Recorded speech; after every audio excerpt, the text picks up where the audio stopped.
Next thing is, let's just describe the disease triangle and let's think about why do diseases happen. So the disease triangle is something we've talked about before, but basically there are three legs of a stool that have to all come together in order for a disease to manifest or a fungus to manifest itself in the lawn. And the first one is you have to have a proper host. And in this case, the turf grass is the host. Now, sometimes it's hosted, or the fungal spore or fungal pathogen is hosted in the thatch layer of the turf. Sometimes it hangs out around the crown, sometimes in the roots, sometimes in the soil. But either way, the turf grass itself will be the host. The second thing you need is the pathogen to be present, which we just mentioned, and the pathogen is mostly going to be present in most places. There will be some pathogens present. It's just a matter of if these other elements come together. And also, is your lawn healthy and vigorous enough to just get through it? You know, a lot of times you're exposed to things in the air, a virus or bacteria that will make some people sick, but others don't get sick.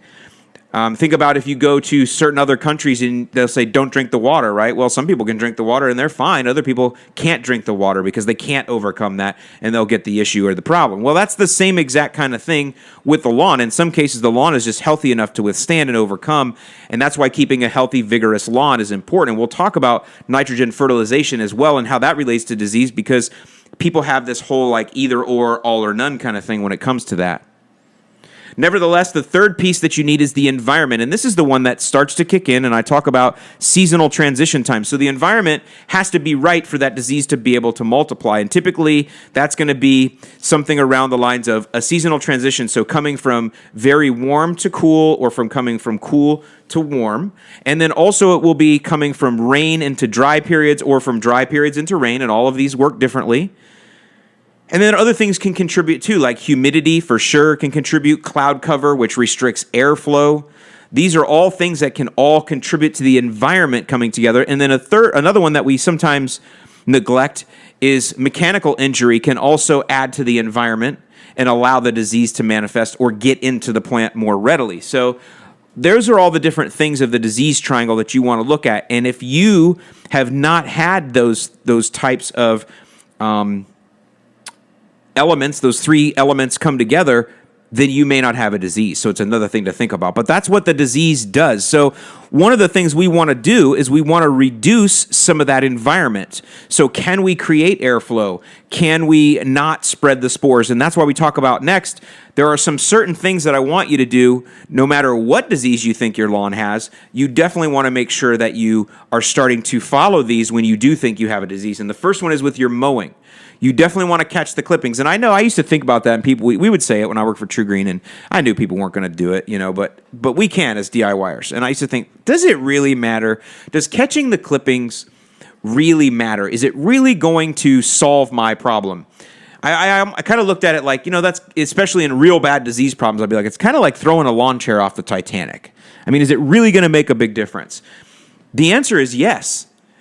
Even a small amount of best practice can go a long way for the future, especially when it comes to mowing and the way that these spores are spread. Some are spread because, like in the case of rust disease, which we're not going to talk about today, but it'll stick to things and fall off. Or in the case of brown patch, which we will talk about, I've seen it follow water. Wherever the water runs through the lawn, the disease will follow there. So if it's only following in those types of areas and you pick it up with your lawnmower as it's mulching and throw it out, or side discharge, blow it other places, you could be moving the disease in a way that it wouldn't normally move. There are a lot of different things. So the answer is yes. Catch those clippings when disease is present. The other thing is don't mow the turf when it's stressed. One of the biggest mistakes I make with my St. Augustine grass is I like to get out early in the morning, and I like to mow it in the morning to beat the heat. A lot of us do that. But what will happen, the other thing is you don't want to mow your lawn when it's in heat stress. But the other thing that will happen in the morning is there's dew on the ground. And when you cut St. Augustine grass that is wet, I don't care how sharp your mower blade is, it shreds the ends of the turf. And those shred marks, which turn brown, not only do they look bad, they open up the turf. They allow disease to directly enter the plant. Just like a cut that you have, you want to cover that with a Band-Aid. Why? So it doesn't get bacteria in there and get infected. It's the exact same thing. So don't mow turf that is stressed. And then along those lines, make sure you do have a sharp mower blade. because you don't want to open the lawn up. Now, good solid cuts on the lawn are very normal, and those are going to be fine, and those are going to be minimally invasive to the lawn. You have to keep cutting that way. You have to keep with your maintenance. However, we don't want to push the turf to make it grow more, and we'll talk about that as well. Well, in some cases we actually do, but we'll get into that as we go. But don't mow the turf when it's stressed. Super sharp. I'm reading my notes here in case anybody's wondering, because I really tried to really cover a lot of things here, a lot of different areas that don't just relate to disease, and so I did take some notes. Consider trying to air dry the lawn if you can, and this goes to airflow. This will be a big one when we come to Rhizoctonia brown patch, but pretty much everything else.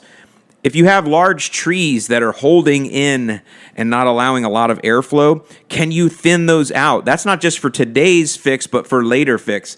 Even go out with your blower in the morning and blow the dew off the ground, dry it out, get some airflow in there.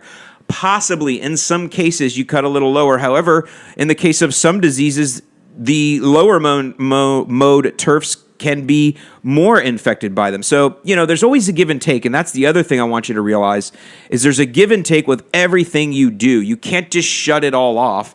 You have to kind of work a strategy knowing that sometimes it's going to hurt here or hurt there, but I know it's going to help down the line. And then the last thing, when you do water the lawn, you water only in the mornings prior to sunrise. Let the lawn drink, not too early. Let the lawn drink, and then when the sun comes up, let it dry that water out of there because, again, airflow. And when you do water, deep and infrequent.